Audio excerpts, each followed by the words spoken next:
I recently overheard a group of children bragging about how they received the COVID vaccine. Like, I got the COVID vaccine. You got the COVID vaccine? Is it your first shot? Is it your second shot? I got it. Cool. And it freaked me out a bit. It did.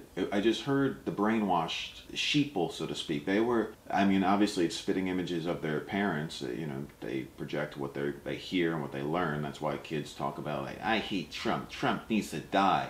Regardless of where you stand upon Trump, any president that you disagree with, or any sort of member of life that you disagree with, teaching your children to wish death upon them, come on, that's really going to make society evolve. That's good. Very intelligent. And this is funny because it usually comes from the progresso liberals who aren't even liberals anymore by nature. You know, I'm talking about the my body, my choice, except when it comes to a vaccine, which is completely hypocritical, which is what this country was founded upon, and all countries throughout the world for the most part. I'm just referencing where I live, the United States of America. And yes, I know we do have more freedoms than most countries for sure, and we use our economic structure and sort of money to put us above, in the sense that it's better to live here, the better economy, but still, there's different ways of doing throughout the world. Some are more severe than others, some are just blatant and you can see right through them. I think the United States has the best way, through a passive democracy, of giving the people the notion, the ideal that they have choice, that they have rights, when realistically you don't, because they can be taken away at any moment if they want to, or if you pose a threat, then they don't exist. So how is that even valid? Yes, there's more freedoms here for sure, and I understand why people love it so much for its art, history, and culture, but the same things are going on here that is going on in other countries. The same poverty, the same death, the same wrongful incrimination, the same lack of rights in certain instances, the same accusations, the same authoritarian corruption. It's still happening here, whether you hear about it or not. Yeah, it's on a smaller scale, but it's here. It's definitely here. Now it's more prominent than ever as to what the agenda is, as far as having full government power to control the people. I mean, that's blatant communism. That's tyranny. It's a dictatorship that's forming, and it's obvious. And that's why I'm here talking to you, because I'm an artist, and I do not like to be told what to do. Especially in my art, in my life, especially when it comes to my health, because I'm someone who does fear death like yourself on occasion, and I am conscious to remain healthy. So that's why I am chatting with you, looking into this camera. So it's downright frightening to hear these kids' brainwashed euphoria of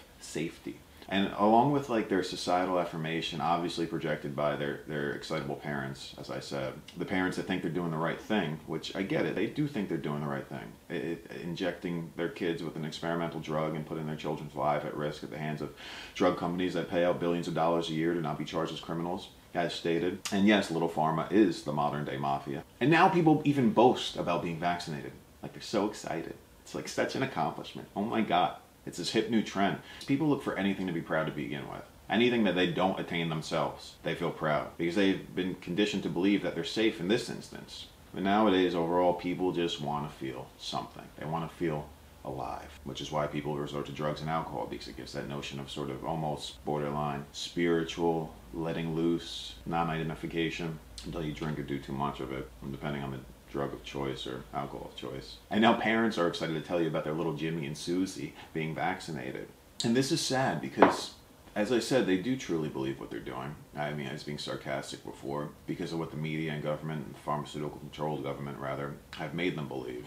But there's so much mind-opening information out there that's not even really hidden anymore, and it's so much easier to find.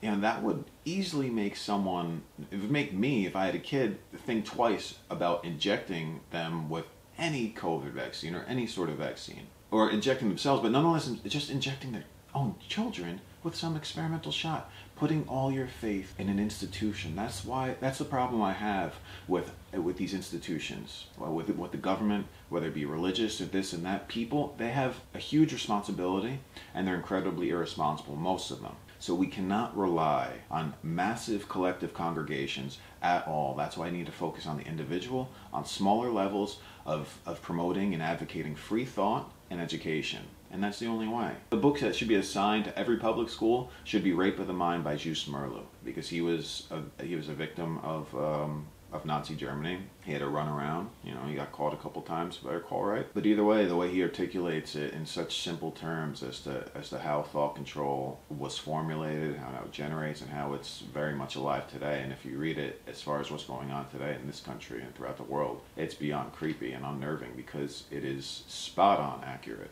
These are incredibly odd times to live in. And I don't doubt that Anthony Fauci murders and tortures his favorite breeds of dogs to experiment on, both in and out of the workplace. He's a creep that lies and never has a genuine answer to anything. And he's run by money. And he owns a shitload of patents on the vaccines. This is facts. And so what does that tell you? And then we have Disney. Yes, Walt Disney, the fucking mouse. Oh, hey kids, come to my theme park. You gotta be vaccinated. So Disney is even producing a documentary of Fauci, which is blatantly obvious to implement the agenda to the youth because they're gonna see it. I already hear kids thinking that Fauci is a god of some sort. Even though, like, the creepiest, I couldn't even read this article through all the way because it was so disgusting. And how they treated animals at the laboratory, and dogs nonetheless, and why they chose beagles is because they believe humans very much. They're very humble. They're very loyal dogs to the human species especially. And that's why they tested on beagles, and they had their heads locked in the cage, and they're like this on their back with their heads in the cage, and flies were pecking at their beaks and face, and because of some whatever the fuck they were testing for, and then they were just executed after. And it was senseless because they had already known this, that the lab tests were not going to prove anything, but they did it anyway. For money. For money, yes. Anyway, when I hear things like that, the lack of compassion towards any living thing,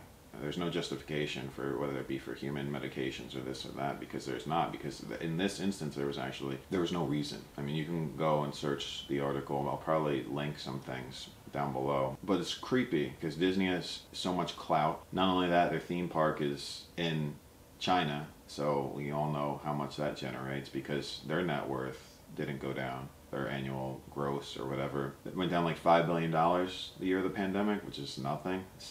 Roughly up to $70 billion they ranked in. And I know China is a huge market. That's why they jeopardize art, or call it art if you will, their Marvel films, in order to get it distributed in China. No films about overturning the government or fighting against the government over there, because their people will wake up, which is funny.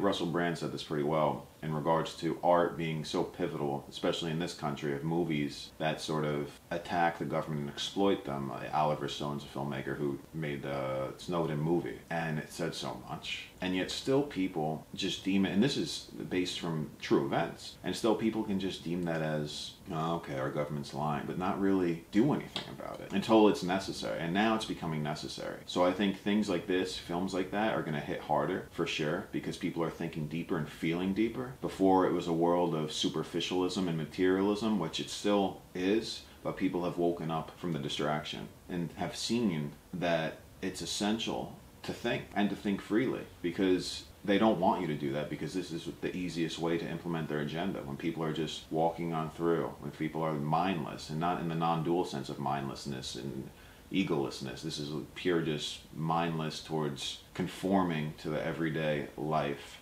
and the economic society and prison that you were born into, and that they keep perpetuating in order to keep people down. I think that was well said. Again, I'm improvising all this. I mean, China is a country that dictates what Marvel hero they can watch.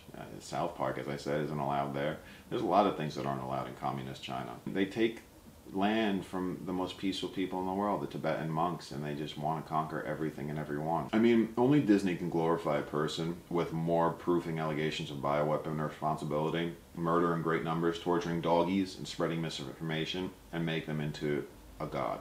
You know? Only Disney can do that.